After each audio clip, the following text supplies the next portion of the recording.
Good morning student, myself Seema Mishra from Shiv Jyoti Educational Group Kota. तो बच्चों आप सभी अपनी पुस्तक में पेज नंबर 37 ओपन करेंगे, जहां हम करेंगे मौखिक प्रश्न। तो नंबर 1 पे हम देख लेते हैं। मौखिक प्रश्न हमारा दिया है नंबर 1 पे है, स्त्री कहाँ रहती थी। तो बच्चों आइए हम इसको बोर्ड पर भी देखते हैं। तो इसका उत्तर देखते हैं बच्चों। हम नंबर 1 प्रश्न का उत्तर देख लेते हैं। उत्तर है झोपड़ी। आप सभी अपनी बुक में उत्तर लिखेंगे झोपड़ी में।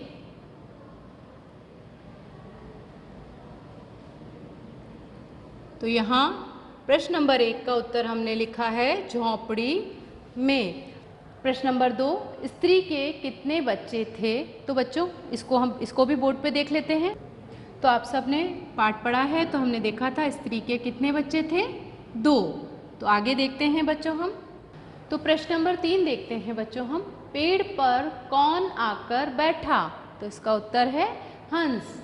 प्रश्न नंबर 4, हंस के पंख कैसे थे, सुनहरे। तो हमने यहाँ उत्तर लिखा सुनहरे। आप सभी को इसी तरीके से इनके उत्तर लिखने हैं। प्रश्न नंबर 5, हंस के नए पंख कैसे थे। तो उत्तर है इसका सफ़ेद। प्रश्न नंबर 6, घर घर भीख मांगने को फिर से कौन विवश हुआ। इसका उत्तर है स्त्री। तो हमने यहाँ मौखिक प्रश्नों के उत्तर लिखे हैं। आप सभी इसी तरीके से इन सब के उत्तर लिखेंगे। आगे आ जाते हैं बच्चों हम पठित गद्यांश, जहाँ हमें विकल्प वाले प्रश्न दिए गए हैं। तो आप सब देखेंगे पुस्तक में पेज नंबर 37 पे ही 38 पे देख लेंगे, जहां हमें पठित गद्यांश दिया गया है। सही उत्तर पर सही का निशान लगाइए। क, हंस ने प्रसन्न होकर सबसे पहले सुनहरा पंख किसे दिया।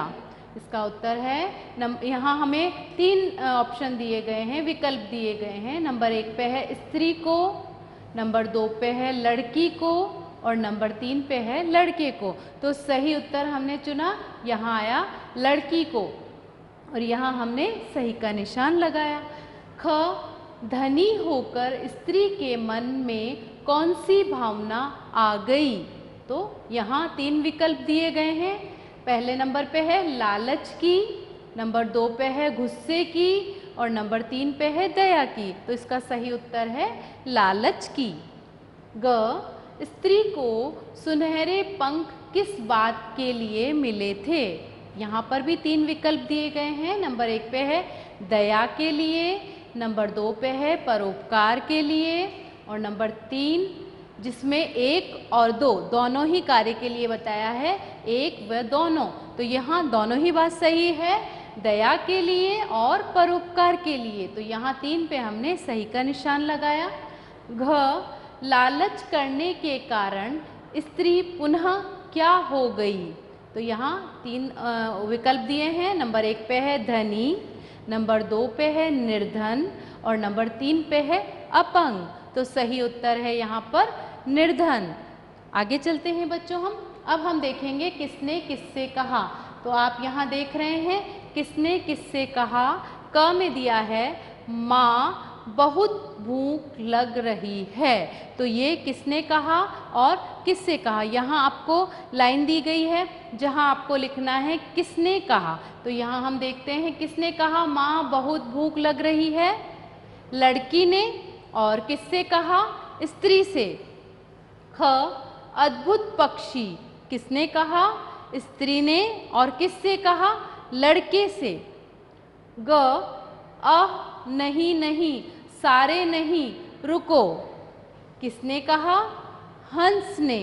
किससे कहा, स्त्री से। घ, तुझे मेरी इच्छा के बिना मेरे पंख नहीं उखाड़ने चाहिए थे। अब किसने कहा था ये, हंस ने। और किससे कहा था, स्त्री से। आगे देखते हैं बच्चों हम। अब आ जाते हैं हम पेज नंबर 38 पे जहाँ यहीं पे दिया हुआ है हाँ या नहीं में उत्तर दीजिए। आप प्रश्न नंबर 3 देखेंगे, हाँ या नहीं में उत्तर दीजिए।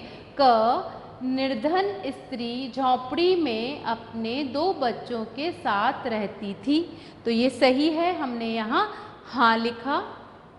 ख हंस के पंख सुनहरे नहीं थे, तो यहाँ आएगा नहीं, सुनहरे थे उसके पंख।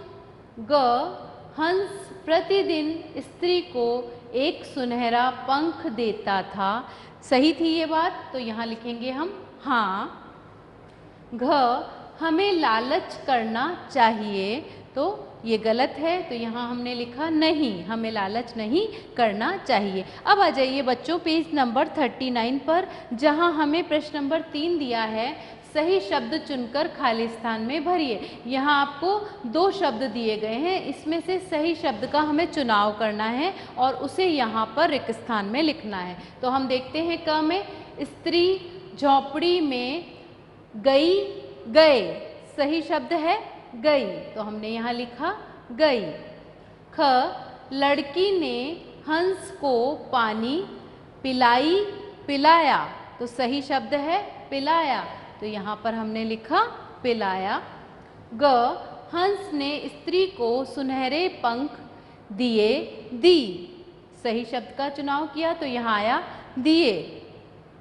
घ स्त्री ने हंस के पंख उखाड़ी उखाड़े, सही शब्द है उखाड़े, तो हमने यहाँ लिखा उखाड़े। ड़ लालची स्त्री का सारा धन हो गया खर्च खर्ची, तो सही शब्द है खर्च, तो यहाँ हमने लिखा खर्च। अब आगे आ जाते हैं बच्चों हम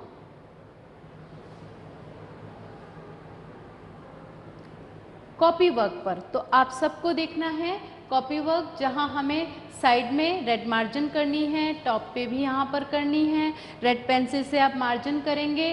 पार्ट 6 पार्ट का नाम लिखना है लालच का फल, और उसके बाद हम लिखेंगे ऐसी तरीके से आपको लाइन भी लीव करनी है बच्चों, नवीन शब्द, और 1 लाइन लीव करके ही हम इन शब्दों को लिखेंगे। तो सबसे नंबर 1 पर आ रहा है निर्धन, नंबर 2 पे है प्रसन्न, नंबर 3 पे शीघ्र, 4 पे है सुनहरे, और नंबर 5 पे है इच्छा। तो ये नवीन शब्द आपको इसी तरीके से सुंदर अक्षरों में 1 लाइन लीव करके लिखना है। आगे आ जाते हैं बच्चों हम शब्दार्थ पर, और ऐसे ही हमें शब्दार्थ उसे भी रेखांकित करेंगे। नंबर 1 पे है अद्भुत, अद्भुत का मतलब होता है अनोखा। नंबर 2 पे है पर्याप्त, पर्याप्त का मतलब होता है काफ़ी। नंबर 3 पे है निर्धन, निर्धन का अर्थ होता है गरीब। अब आ जाते हैं बच्चों हम वाक्य बनाइए, जहां हमें नंबर 1 पे दिया हुआ है प्रतिदिन, ऐसे ही आप यहाँ पर रेड मार्जिन करेंगे। यहाँ पर देखिए प्रतिदिन शब्द को हमने अंडरलाइन कर दिया है, तो हम लिखेंगे हमें प्रतिदिन स्नान करना चाहिए। हमने प्रतिदिन को अंडरलाइन कर दिया ताकि हमें पता चल रहा है कि इस पे हमने वाक्य बनाया है। ऐसे ही नंबर 2 पे है निर्धन, हमें निर्धन व्यक्ति की मदद करनी चाहिए, और निर्धन को हमने रेखांकित कर दिया है। आगे आ जाते हैं बच्चों हम लिखित प्रश्न पर। तो आप सब इसी तरीके से लिखित प्रश्न लिखेंगे, उसे भी रेखांकित करेंगे।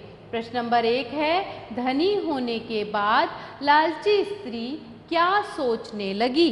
उत्तर, धनी होने के बाद लालची स्त्री यह सोचने लगी कि यदि हंस ने आना बंद कर दिया तो क्या होगा, ये उसकी सोच थी। आगे बढ़ते हैं प्रश्न नंबर 2 पर, इस कहानी से आपने क्या सीखा। तो इसका उत्तर है इस कहानी से हमने सीखा कि हमें कभी लालच नहीं करना चाहिए। तो यहाँ बच्चों हमने देखा कि हमें अपना पुस्तक कार्य साथ में कॉपी कार्य जो दिया गया है वो सुंदर अक्षरों में करना है। तो मुझे आशा है बच्चों आपने पाठ को बहुत अच्छे से समझा होगा। धन्यवाद।